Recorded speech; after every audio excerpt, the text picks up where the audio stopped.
قرآن مجید قرآن رشید فرقان حمید میں اللہ رب العزت کا ارشاد لقد سمع اللہ قول الذین قالوا ان اللہ فقیر ونحن اغنیاء۔ تاجدار صداقت خلیفۃ بلا فصل عبداللہ بن عثمان بن ابی قحافہ سیدنا ابو بکر صدیق رضی اللہ تعالی عنہ کے حوالے سے پچھلے جمعہ مبارک بھی کچھ گزارشات عرض کر چکا ہوں، اور مزید آپ کی عظمت و شان، مناقب اور محامد اور محاسن کے حوالے سے گزارشات پیش کروں گا۔ لقد سمع اللہ قول الذین قالوا، تحقیق اللہ نے ان لوگوں کی بات سن لی جنہوں نے کہا ان اللہ فقیر نحن اغنیاء، اللہ فقیر ہے اور ہم غنی ہیں۔ استغفر اللہ العظیم والعیاذ باللہ۔ اس کے بیک گراؤنڈ پس منظر کے حوالے سے ایک دن سیدنا ابو بکر صدیق رضی اللہ تعالیٰ عنہ آپ چلتے ہوئے مدینہ شریف میں یہودیوں کی بستیوں کے اندر پہنچے۔ چلتے چلتے وہاں پہنچے جب آپ تو آپ نے دیکھا کہ یہودیوں کا ایک عالم فنحاس بیٹھا ہوا ہے اور وہ آپس میں گفت و شنید کر رہے ہیں۔ سیدنا ابو بکر صدیق رضی اللہ تعالیٰ عنہ نے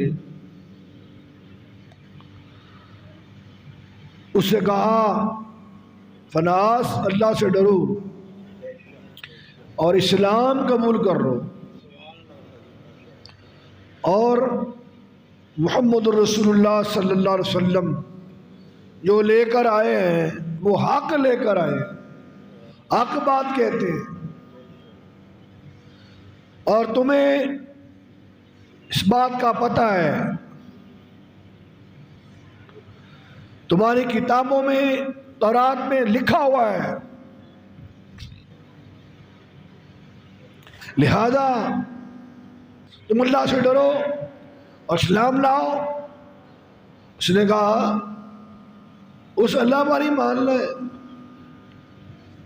آیہ مبارکہ ہے من ذا الذی یقرض اللہ قرضا حسنا کے تحت اس نے کہا کہ جو رب ہم سے قرض مانگتا ہے، جو فقیر ہے، دیکھا ہم غنی ہیں، اللہ فقیر ہے، ایسے رب کی بات ماننے کو کہتے ہو؟ جناب صدیق اکبر رضی اللہ تعالیٰ عنہ نے اس کے منہ پر زوردار تماچا مارا، کہا شرم نہیں آتی، اللہ کی بارگاہ میں گستاخی کرتے ہو؟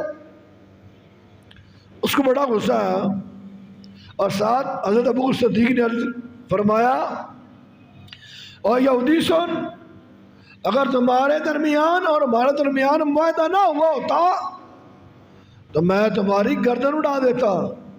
یہ تو معاہدے کی پاسداری کہ تیرے منہ پہ تھپڑ مارا ہے، ورنہ تو اس قابل تھا کہ تیری گردن کو سرے تن سے جدا کر دیا جاتا۔ وہ شکایت لے کر، وہ اپنا مقدمہ لے کر حضور کی بارگاہ میں پہنچا صلی اللہ علیہ وسلم۔ وہاں پہنچا اور جا کر کہا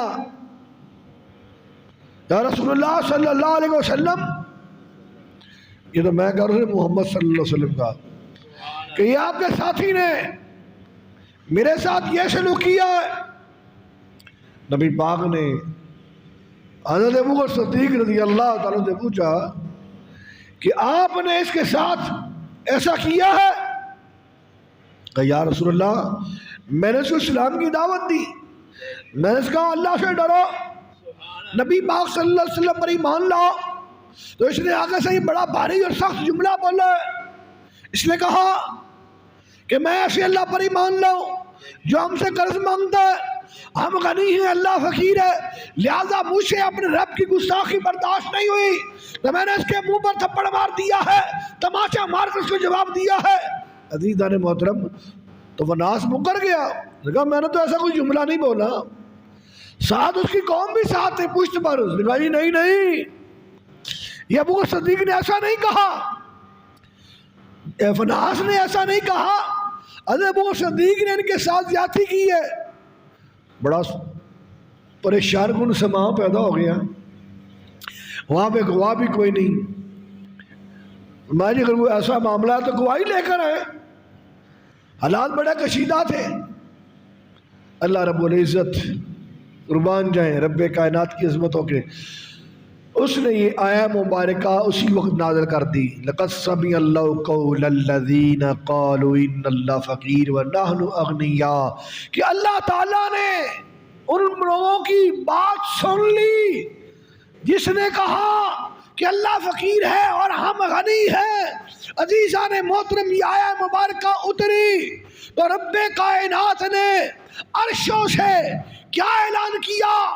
اس کے حبیب کے صحابی کو اپنے رب کی گستاخی فرشوں پر قبول نہیں ہوئی تو رب کائنات نے ابو بکر صدیق کی صداقت کا اعلان عرشوں سے کر دیا ہے۔ سبحان اللہ، سبحان اللہ، سبحان اللہ، عرش سے اعلان کر دیا۔